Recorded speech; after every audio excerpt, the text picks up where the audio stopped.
Hello, everybody. My name is Patrick Rinke, and today I will introduce to you the Aalto Materials Digitalization Platform, or in short, AMAD. So I'll briefly give you a quick background on material science and digitalization, and talk to you about the benefits of digitalization before I then come to an introduction into AMAD, who can use AMAD, what you can do with AMAD, and how AMAD fits into the Aalto ecosystem. So let's get started on material science and digitalization. So you probably know that material science is pretty much the study of stuff and what you can do with the stuff and how you can modify it or create new stuff. And this is very important because materials are the drivers of technology. And materials development and materials discovery can then help us to address societal challenges. And of those, we really have plenty. So green technologies, clean energy production are just one challenge, and overall global prosperity, our health and our well-being are also challenges that can be addressed with material science. Material science is very diverse, and to actually work with materials, you need to consider many different aspects. One of them is processing, so you need to generally make materials, fabricate them. Then you need to characterize them to find out what they're made of. And related to that is the structure of the materials that we wish to know and control. And of course, the materials' properties, which are related to the performance materials have in devices and products.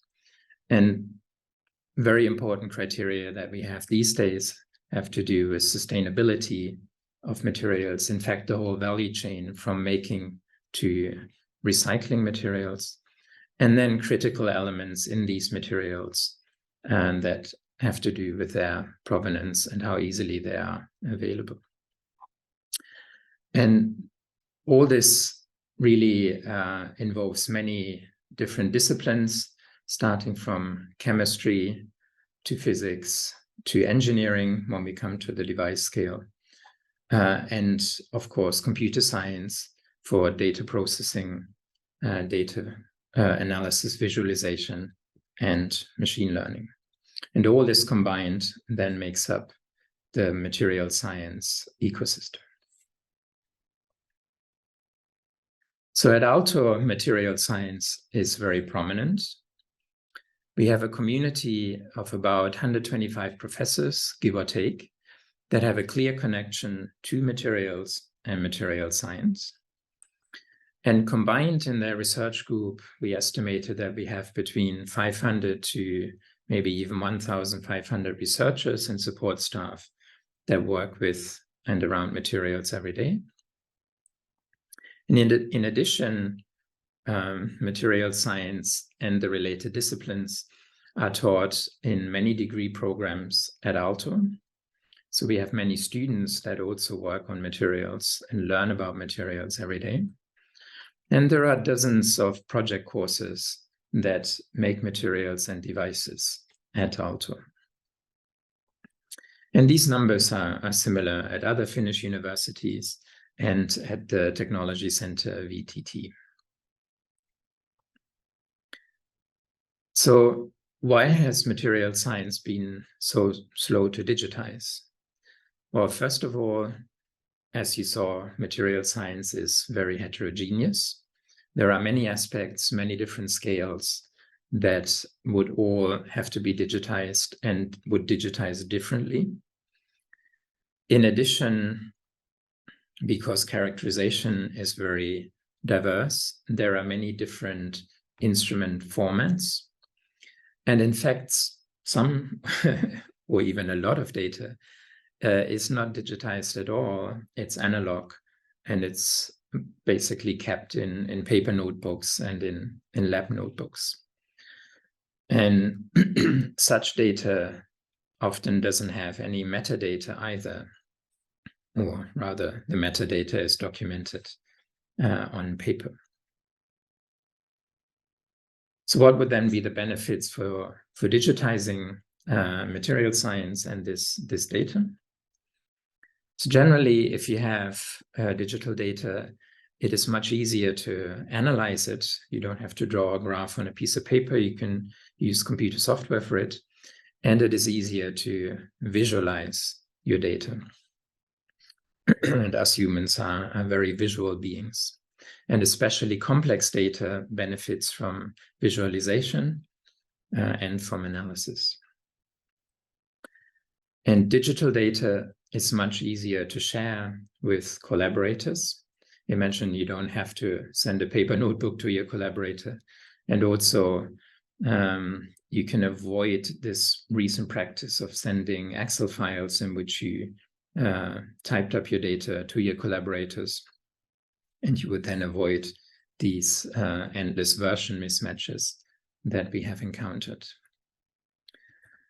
And sometimes you wish to share your results with the whole world, not just with your immediate collaborators, for example, through publishing. And publishing in conventional form makes it very hard to relay large amounts of data.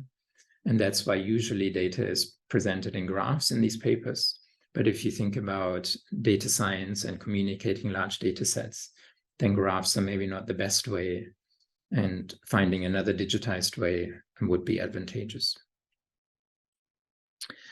And of course, machine learning and AI, they need data.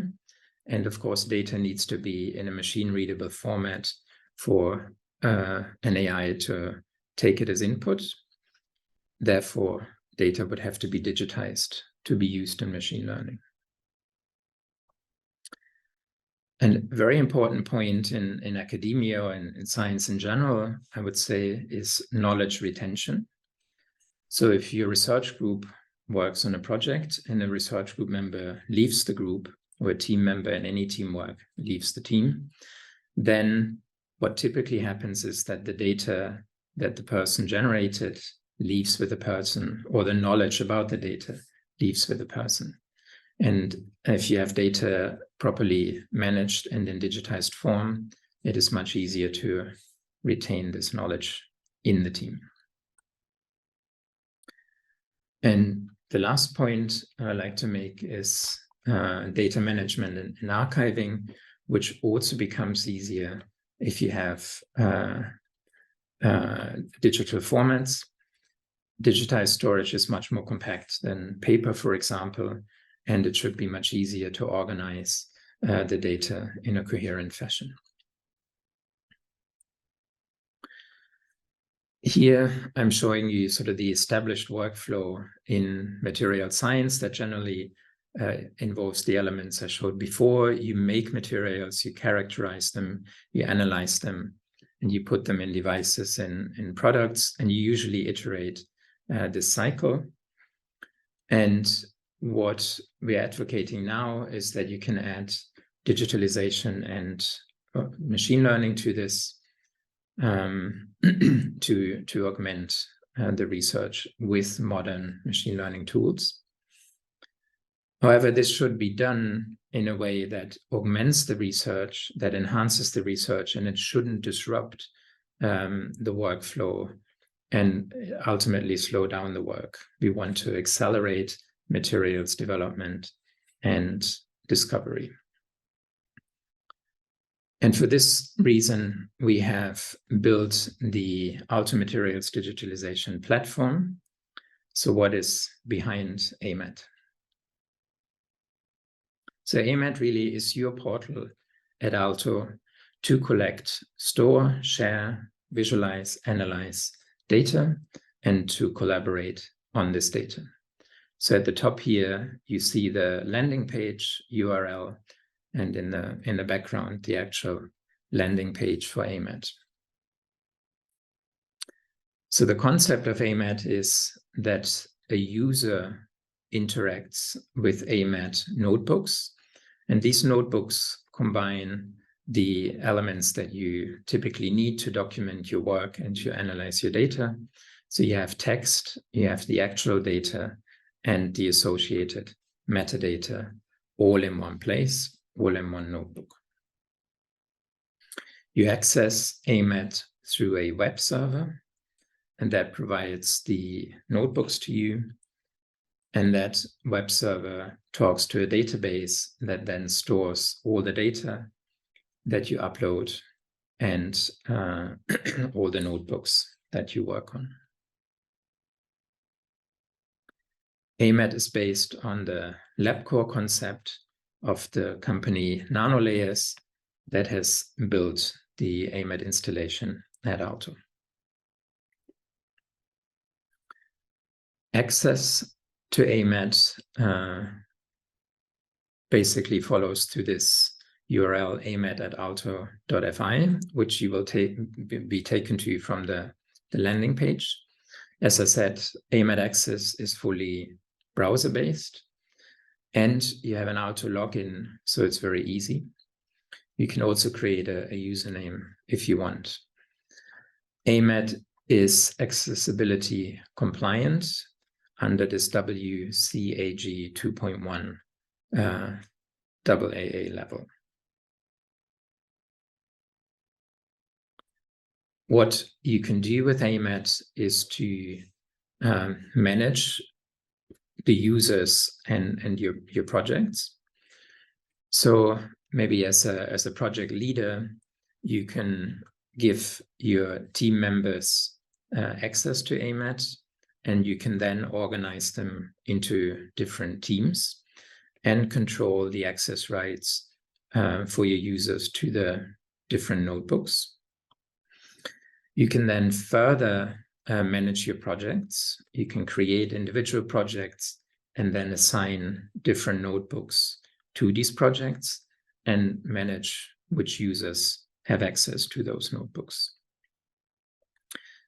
And nicely in AMAD, the user access can be tailored individually for every notebook, giving you full flexibility, who can work with the data and who can access the notebooks. AMAD has an inventory, and in the inventory, you have a list of available chemicals and consumables for your work, very much like you would have in a physical laboratory. And here, actually, this list can go across different physical laboratories that you may collaborate with. You can then tag these chemicals and compounds in synthesis protocols that you have documented in AMAD. And it is set up such that if you execute such a synthesis protocol, then and it consumes some of the chemicals, then this consumption would be automatically tracked and deducted from the inventory. And if then a chemical or consumable reaches low levels, you would automatically be alerted, and then you can order new chemicals for your actual physical laboratory. AMAD has an inventory also for instruments and measuring devices. So if you're collaborating with a physical laboratory, you can enter the instruments that are available in that laboratory into your AMAD inventory, and then add to this all the metadata of that instrument. And we have then parsers already for some of the instruments, and if you enter a new instrument, you can request that we build a parser for this instrument, and then data ingestion from that instrument should be automatic into AMAD. And the metadata can then be automatically tagged in AMAD notebooks that use these instruments and data from those instruments. You can do the same thing for samples that are being prepared. So in your inventory, you would then find a list of the samples you have produced and the associated metadata that you can enter. For instance, you can document how the sample was prepared, how the sample was stored, and what happened to it, for example. And again, these samples can then be tagged in notebooks that refer to sample data and sample experiments, or experiments that were carried out on samples, for example.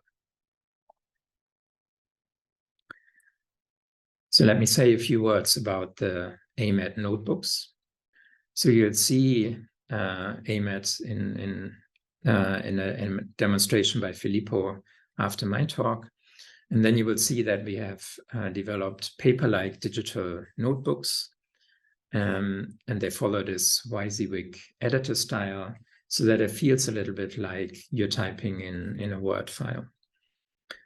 And of course, you can then enter normal text, but you can also enter and upload data and enter your metadata into these notebooks. And then in addition, AMAD provides tools that allow you to format text in notebooks, work with data, visualize data, and analyze data.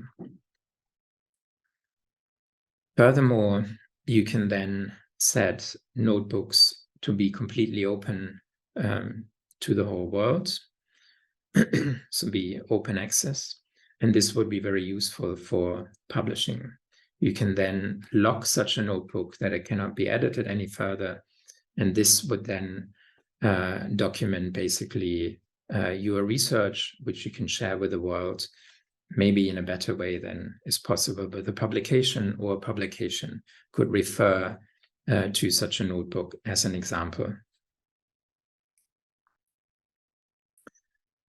Data in AMAD is passed through the browser, so raw data is uploaded through the browser. And we currently support a variety of formats. We have formats from instruments, so you can, for example, upload nuclear magnetic resonance experiments. You can upload scanning probe micrographs, and we support various computational data formats. If you need a different format implemented, please let us know. There should be no problem. In addition, there's a quick share option that allows collaborators to download data that is stored on AMAD, to work on that data offline also, or just have a copy for themselves of the data. The big advantage of AMAD is that data and metadata are stored always together in a flexible database. Moreover, data is standardized, so it's abstracted into the standardized format when it's uploaded into AMAD, and that makes it much easier to then work with, either for analysis or machine learning. All the data is stored on Aalto servers, where it is secure, and it is also periodically backed up. In addition, AMAD supplies a Python API with which you can access all the data in AMAD that you have access to. And you can also upload data to AMAD via this API. And the reason this was implemented is so that you can do more sophisticated data analysis outside of AMAD. So we followed a divide and conquer strategy when we conceived AMAD that allows you to do simple data analysis directly in AMAD. But since we couldn't conceive what variety of more complex data analysis people might want to do with machine learning, we left that option to the users. So with the Python API, you can then access data in AMAD and maybe import it into your own Python notebooks, and then do machine learning on that data. And you can then feed the results of that machine learning back into AMAD for storage. And you can then conceive of a collaborative workflow where somebody generates the data and puts it in AMAD, and then a collaborator that does machine learning works on the data. through the Python API in their own notebooks. Okay, so what is the AMAD user base? First of all, anybody at Aalto can use AMAD. So if you are on the landing page and you click on the login button, you're presented with this pop-up screen. And here you see the Aalto login option. And that works as for any other Aalto supplied software or tool. You just click on it, enter your credentials, and then you have access to AMAD. If you would like to collaborate with somebody outside of Aalto and you like to give this collaborator access to notebooks, this is also possible. Anybody can request an AMAD account, but these accounts will have to be approved by an AMAD administrator. And here I gathered a list of AMAD tasks that you may want to carry out and sort of group them into the user groups that we envisioned, from the aforementioned professors that lead research at Aalto to their research group members, but also to teachers that teach lecture courses and students that take these lecture courses at Aalto. And they're marked in dark green, maybe the primary tasks that their user group would be interested in, and in lighter green, sort of less important features maybe for that user group. So I think professors would mostly wish to do user and project management and data management with AMAD, whereas researchers would be more on the data collection, analysis, and documentation side, and of course, machine learning. Teachers might want to use AMAD to either document data-driven workflows to show to students or provide data sets for projects or project work or tutorials through AMAD. And then the students would could then either use the AMAD for their own data collection and analysis, or they would follow in courses then the tutorials or use AMAD for project work. Now I would like to show you a few use cases, a few cases in which AMAD has already been used in in research. So the first case is the simple note-taking and documenting one. So AMAD could be used to keep notes in scientific discussions, supervisory meetings, or project meetings. And because AMAD supports text, images, links, and data, you're really flexible, right? So if in a discussion and a graph comes up from a paper, you can copy paste it into AMAD and tag it with a link to that paper, for example. Or if you're discussing data, you can upload that data to AMAD, visualize it, and play around with it and document it as you go along. And this is really the benefit of having data and notes together, that you then have a record of your discussion. And since these notebooks are shared, everybody has access to that documentation after the meeting and can even add thoughts after the meeting. Here's an example, a screenshot from AMAD, where you see an image of a process that was added to document a workflow, and then you have some links here below for action tasks. The second example I like to show is from a computational workflow, and in this case, computational catalysis. So what was calculated with computational tools were absorption energies of chemical species, reactants on different materials. And on the right here, you already see the atomic structure of one of those materials that you can then upload to AMAD. And the calculations directly uploaded their output to AMAD via the API. And that output is then stored in tables like this. And this is then good for data management because you have the information securely stored now.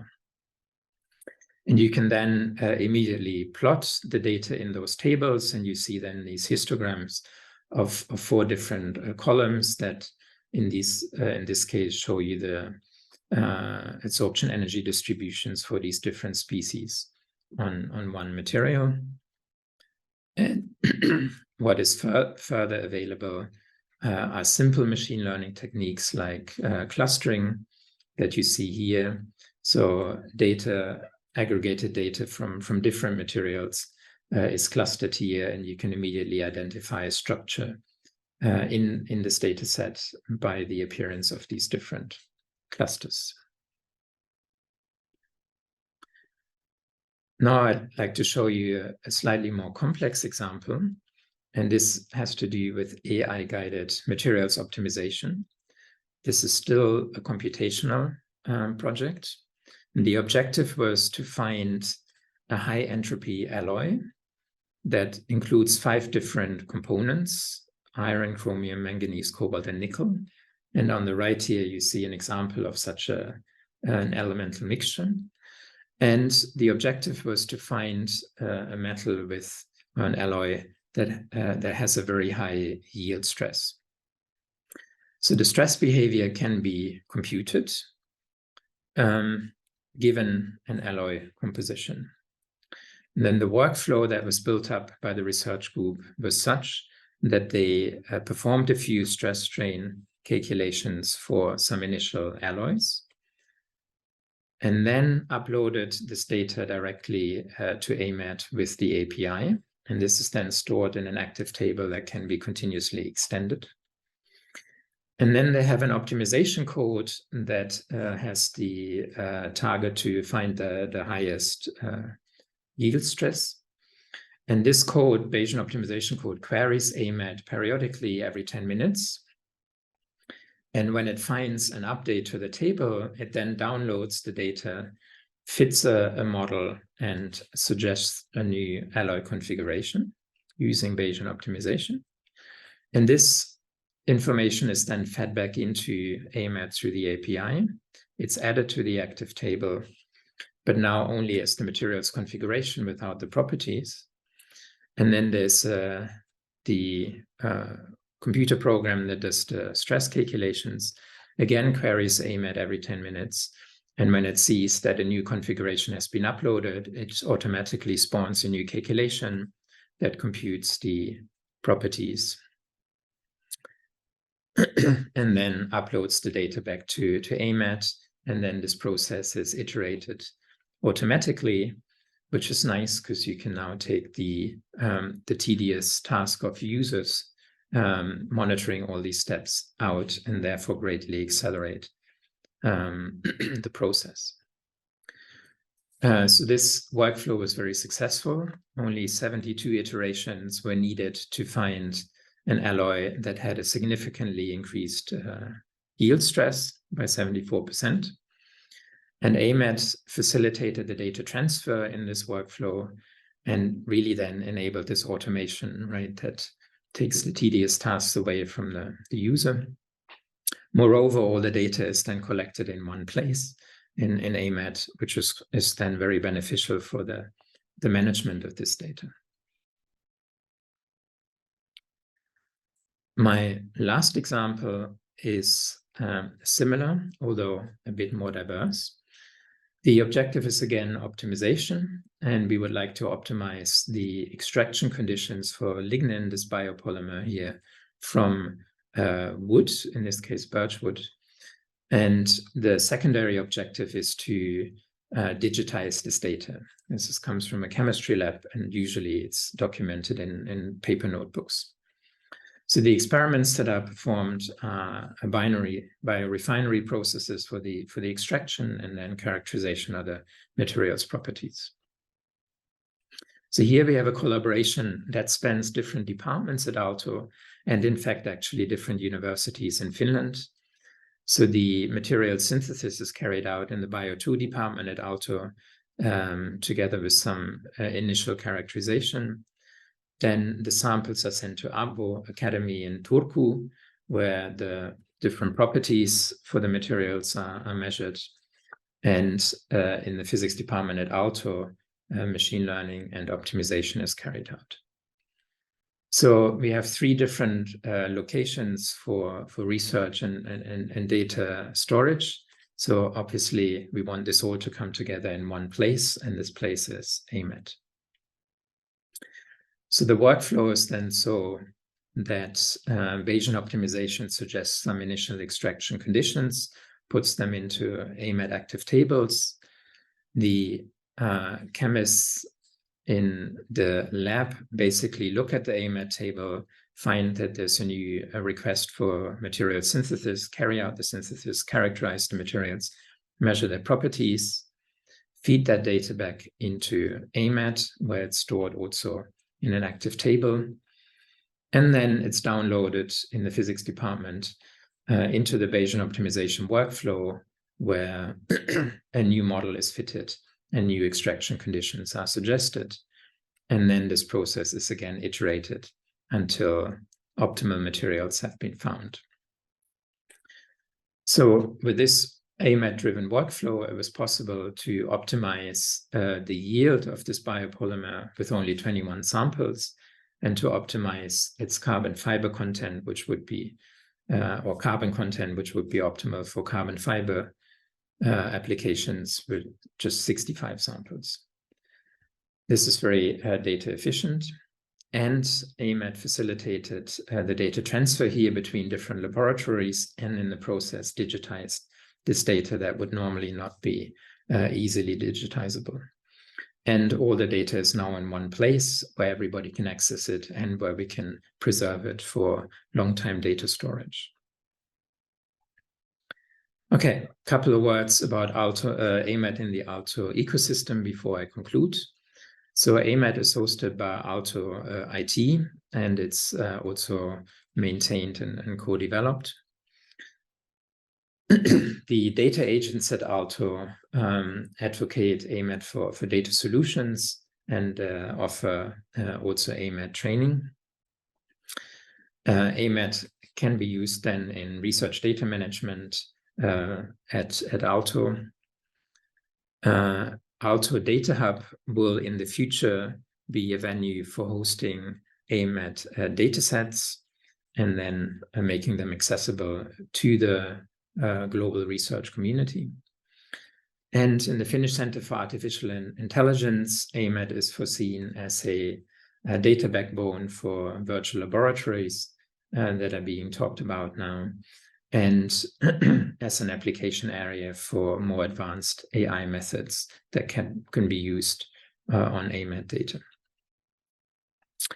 So with this, I've come almost to the end of my presentation. I've introduced all these different aspects to you. I would like to encourage you to give us feedback. So if you have a request for features or passes, please let us know. Just click on the support button at the top. Or if you find any bugs in AMAD, hopefully not, but if you do, please let us know also with this support feature. Finally, I'd like to thank the AMAD team, which would be Filippo, who will introduce AMAD to you more graphically in the next few minutes. And David Gower from NanoLayers. On the Aalto IT side, we have Lara, Hilary, and Juha. And then Adam and I came up with the idea of AMAD. Okay, thanks a lot for your attention today. And I would like to now hand over to Filippo for a demonstration of what AMAD looks like. Thank you. Thank you, Patrick, for the introduction. And my name is Filippo Federici. I work for NanoLayers Research Computing, and I am the main developer of the AMAD platform. So if you find any bugs, I'm to blame. So I'm going to show you a little bit what Patrick was talking about, a little bit more in detail. So we are going to start by opening up the website. So you can find AMAD at this convenient URL. amad.aalto.fi. Remember, make sure that there is HTTPS because it has to be secure. Now, you can always log in with your username and password if you have, or you can do an Aalto login. So now I'm going to log in with my username.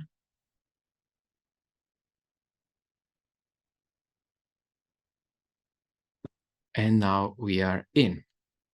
So the first thing you will see after logging in is the dashboard.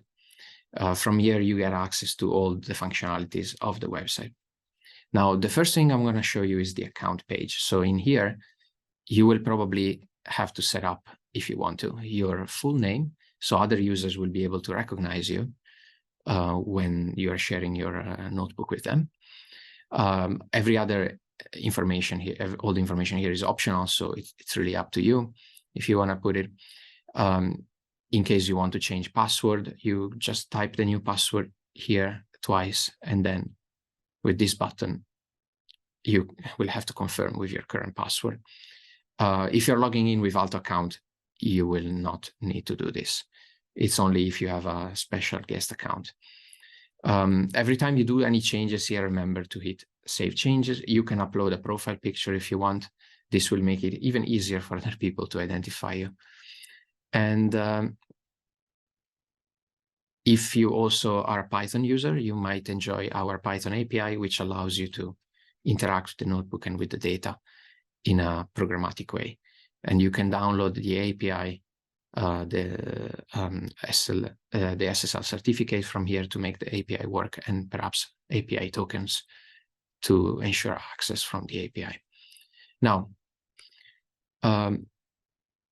all the users are usually divided in groups. So you can create your own groups, or you can join other people groups. But groups are a logical subdivision of people. Through user group, it will be much easier to manage access to notebooks. Instead of sharing with every single person individually, you can just share with the group, and then everyone in the group will be able to see your notebook. Initially, you will not be part of any group, but once you join, you will see the list of the groups you're a member of listed here. Now, if you click one, you'll see the details of what the group is. There will be some description, probably a better one, and then the list of people that are member of the group. So you will have the coordinators, the administrators, and the members. So this is just a simple hierarchy that helps sorting people out in the group. So coordinators and administrators will have some rights that the normal members don't have. For example, they can change the description, keywords, and the profile picture of the group, while normal members will just enjoy being part of the group, but they cannot really edit anything. They can still use the group for notebook access purposes. Now, on the other hand, we have projects. Projects are logical subdivisions of notebooks, similarly to the groups for the users, but projects only work for notebooks. Now, again, once you start a project, you can invite people, so they will all be members of the project. They will all be able to see this page. The different thing that is from the group tab is that you will see also a list of notebooks that are marked as part of the project. Now, being a member of the project will not ensure that you have access to these notebooks. It will just list the notebooks here. You still need specific permission to open them for security reasons. The next important thing is notebooks. Here you will see a list of all the notebooks that you have access to. So this will include yours and the ones shared with you. They will be sorted by project, and if they are not labeled as part of any project, they will be part of this unsorted category. So you can see, you can fold this up if you don't want to see them, and by clicking any of these, you will see what the notebook. You will open the notebook. Only notebooks that you have permission to actually open will be listed here, unlike in the projects tab. And the last thing I will have to show you is the inventory management system. Now, the inventory is subdivided into laboratories, labs. So labs are logical subdivisions of items. Again, when we open a lab, we will see its description and the members, so who's coordinating the lab and who are administrators and members. If you're a member at any level of a lab, you will be able to use the metadata, and you will be able to use the samples and all of the items that are available in a lab. So labs are logical subdivisions of items, and here are the items available in the lab. There are different categories of items. We have equipment, which is usually for instruments. We have tools. In this lab, we don't have any tools. We have consumables, which is currently empty, and we have samples. So consumables is a convenient way. If you manage a lab and you have reagents and chemical stuff around, you might want to keep track of how much you have and how much you use. In notebooks, you can there are specific tools in the notebooks to write down that you used, for example, a liter of an acid or something from a lab. And the notebook will keep track of all of the consumable consumption and the total stockpile that is available will change according to how much is being used in the notebook. So you can keep track of how much you use, how much you need. If you want to create a sample and you need specific reagents, you can mark them down in the notebook, and then you will know exactly if someone wants to replicate that sample, they will know exactly how it has been done and how much of the raw materials were used to make it. And naturally, once the sample is made, it will become an item listed here. So this is now a very long list of all the samples that have been created in this project. Now, a very useful thing here is that you have this history button, and this will allow you to see the history of the instrument. So how the instrument has been used, where, in which notebook it has been used, and which data has been acquired with an instrument. So once you've read the notebook, you upload the data. You can tag the data as coming from a specific instrument, and this is how this history is compiled. So you will be able to really see in detail how the instrument has been used, what came from that. Now, let's jump to the most important part, notebooks. So notebooks is what all of this is about. Now, you can create new notebooks using this interface. You will just have to fill in some very generic information, title, if you want some abstract, and some categorization of the notebook. But let's start by opening one notebook that Patrick discussed before. That would be this AI Woodmain. Now, when you open the notebook, the first thing you will see is the title, the notebook ID. This is important if you have to use the API to access it, and project that is part of. Also, in this sticker, you will see who created the notebook. So who owns the notebook, who has the right to edit it, and who has the right to see it. In this case, there is a list of readers, editors, and owners. In here, you'll see some keywords. These are helpful for searching through notebooks. And then the notebook content. Now, when you click inside the text of the notebook, you will see these toolbars appearing. Now, we have a top bar, which contains all the text editing tools. For example, if you want to make something bold or italics, subscript or superscript and lines. So pretty much like a normal text editor. We have additional tools that are unique to AMAD. If you want to insert hyperlinks or formulas or physical quantities, if you want to cross-reference tables and images and data through your text, there are specific tags you can use. If you want to insert timestamps, bibliography, or inventory interaction. So this is how you mark that you use some consumable or that you're dealing with certain samples. So on this other side of the screen, you have the sidebar, which contains the main notebook elements. So there are three categories you see here. Text editing, text elements. So these would be paragraphs, sections, images, display formulas, and bullet points. So very standard elements. You can see them here. This is a section, this is a subsection, and these are paragraphs. Now, in the second category, there will be data tools, so data visualization mostly, for tables, plotting, atomic structures, specific type of data from NMR, instruments, ChemDraw, molecules, and just raw data files. And in the last section, there are some data processing tools. So we have TSNE, T-stochastic neighborhood embedding. It's a machine learning, a supervised machine learning method.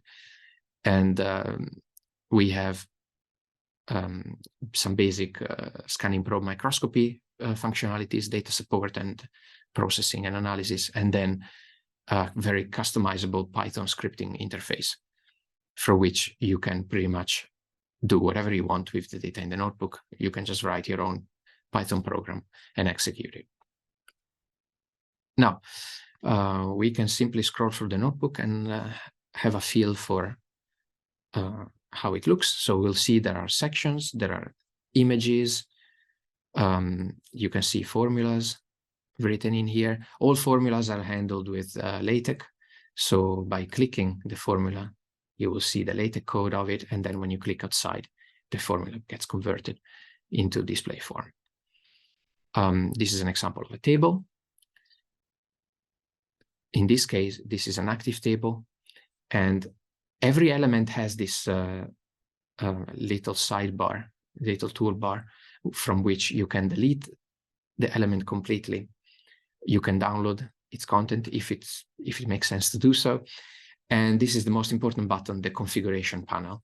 So when we open the configuration panel of an active table, we see this very familiar Excel-like table editor from which you can edit the values, add columns, add rows. So for every notebook element, the control panel is the main access point. Now, the other most important button is the save button. Remember to hit it very often. So this is it. This is the anatomy of a notebook. Of course, you can make it whichever way you like. You don't have to stick to these particular sections. But usually these are the ones that make sense. You have an introduction, some data, some results. In this case, these plots have been done through the API, and they have been uploaded to the notebook and then visualized as normal images. So if you want to have a feel for all the data, if you want to see all the data that is part of the notebook, you can just hit here the data explorer. So this will show you in a file-like manner all the data that is available in the notebook. So if you click, it will give you all the details on the side. And if you want to upload data, you can just do it through the data uploader interface. You can simply drag and drop all the files you want to upload and select the type of the data. So raw files will not be parsed. So this is useful if you want to just upload raw data files to the notebook, but usually you want to extract the data to use it in the notebook. For example, you want to extract columns from a table and do something with it. So this is the generic presentation of a notebook. So then hopefully later we will see through the tutorial, we will actually build one from scratch, upload the data and try to do some manipulation, both through the web interface and through the API. So you can get a feeling really of how things are done under the hood. And with that, thank you for your attention.